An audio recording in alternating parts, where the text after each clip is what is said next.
Salesforce is an amazing company. We have been named the Innovator of the Decade, which is pretty incredible.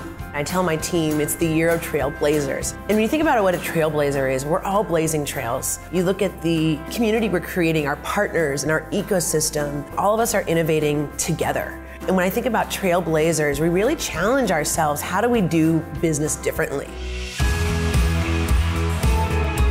I can't even imagine doing business before DocuSign. What I didn't realize at the time, it was going to be more than we ever imagined what it could do. We thought it was an eSignature platform. It is much more than that.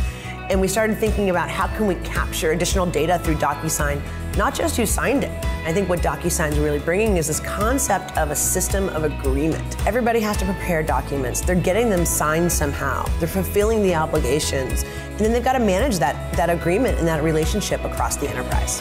A salesperson puts together a quote. We have to get that thing signed, so we send it out through DocuSign.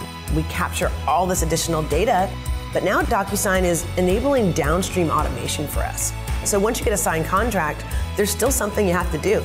You've got to deliver service to the customer. You have to bill the customer. And of course, you need to close the opportunities because the salesperson wants to see that closed one and ring the bell. I think the partnership between Salesforce and DocuSign is just a sign of things to come.